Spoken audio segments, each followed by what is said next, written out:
Dans Avengers Endgame, le sacrifice de Natasha Romanoff sur Vormir pour la pierre de l'âme a été un moment pivot pour les Avengers et pour nous les fans. À la fin du film, souvenez-vous, Steve Rogers s'est engagé à retourner toutes les pierres de l'infini à leur époque respective, préservant ainsi l'ordre du multivers. Comme tout le monde le sait maintenant, l'histoire se termine avec Steve choisissant de rester dans le passé pour partager une danse et refaire sa vie qu'il n'a jamais pu avoir avec Peggy Carter. Cependant, étant donné son attachement à Natasha et son sens inébranlable du devoir, Steve aurait-il pu avoir une mission cachée lors de ce voyage dans le temps? Préparez le café, installez-vous bien confortablement, je suis Julien et vous êtes sur House of Marvel. On peut tout à fait partir du principe que Steve se sentait profondément responsable envers Natasha. Ils ont combattu ensemble, se sont soutenus dans les moments difficiles et sont devenus des alliés proches. Et son sacrifice lui pesait trop lourdement. Endgame nous présente l'idée du multivers et comment chaque action crée une nouvelle branche temporelle. Steve, sachant cela, aurait pu émettre l'idée et la possibilité de sauver une version de Natasha d'une autre ligne temporelle. Le poids émotionnel de non seulement rendre les pierres, mais aussi de se confronter à nouveau à la perte de Natasha, bien qu'une autre version, pourrait avoir influencé la décision de Steve de rester dans le passé avec Peggy. Cela serait sa trêve, une chance de vivre loin des batailles et des défis du multivers. Et si une série basée sur l'histoire de Steve Rogers était produite? Une série dans laquelle on revient du moment où Steve part dans le temps depuis la fin d'Endgame jusqu'à son retour sur le banc. Voici ce que cette série pourrait être. Le synopsis. Après les événements poignants d'Avengers Endgame, Steve Rogers se lance dans une dernière mission avant de s'installer avec Peggy, sauver Natasha Romanoff, l'amie qu'il a laissée derrière lui. Épisode 1, perdu dans le temps. Steve se lance dans son voyage pour rendre les pierres d'infinité.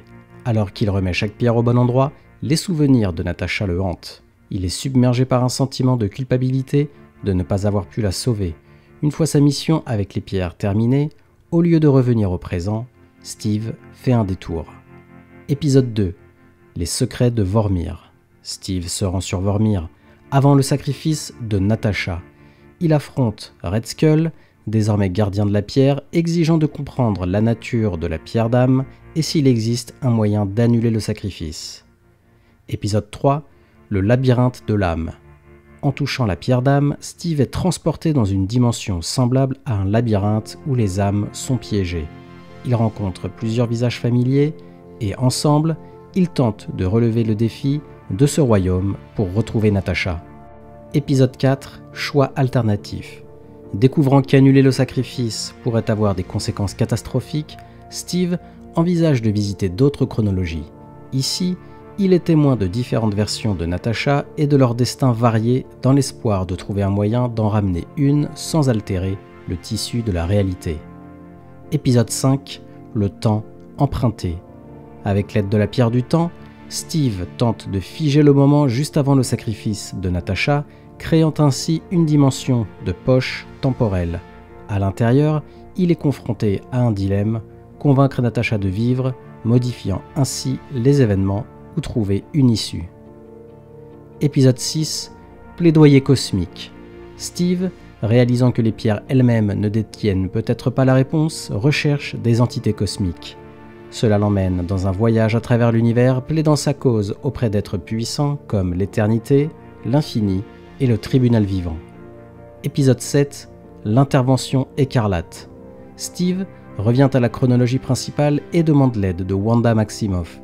En exploitant ses pouvoirs de modification de la réalité, il tente de ressusciter Natasha ou d'introduire une version alternative d'elle dans leur monde. Cependant, les conséquences de la manipulation de la réalité deviennent évidentes. Épisode 8. Sacrifice inversé. Grâce aux efforts combinés de la magie de Wanda et du pouvoir des pierres, Steve parvient à ramener Natasha, mais non sans frais. Une anomalie menace la stabilité de l'univers, les obligeant tous deux à prendre des décisions difficiles. Épisode 9. Front unifié. Les Avengers se réunissent pour résoudre l'anomalie. En utilisant leur puissance et leur intelligence combinée, ils tentent de stabiliser l'univers et de réparer le fossé causé par la falsification du temps et de la réalité. Épisode 10, les adieux du temps.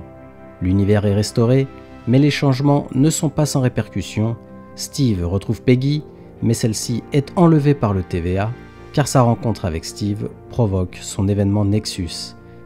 Il partage un sincère au revoir avec Natasha, lui assurant que leur lien transcende le temps et la réalité. Dans un final déchirant, Steve revient sur le banc, vieux et fatigué, tendant le bouclier à Sam, sachant qu'il a tout donné pour ses amis, Peggy et l'univers. Même si les films ne le montrent pas directement, l'ampleur de l'univers permet d'innombrables possibilités. Une telle théorie enrichit la profondeur du personnage de Steve, mettant en lumière son engagement constant, non seulement envers le devoir, mais aussi l'amitié.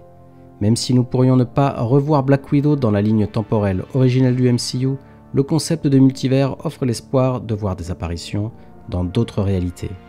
À vous de me donner votre avis maintenant, que pensez-vous de cette théorie ? Faites-le moi savoir en commentaire et n'hésitez pas à me faire parvenir les vôtres, j'adore les lire et en débattre avec vous. Et comme d'habitude, merci d'avoir regardé cette vidéo, si elle vous a plu, merci de la liker et de me donner votre avis en commentaire. Aussi, pour ne pas louper mes prochaines vidéos, abonnez-vous et activez les notifs. À la prochaine sur House of Marvel.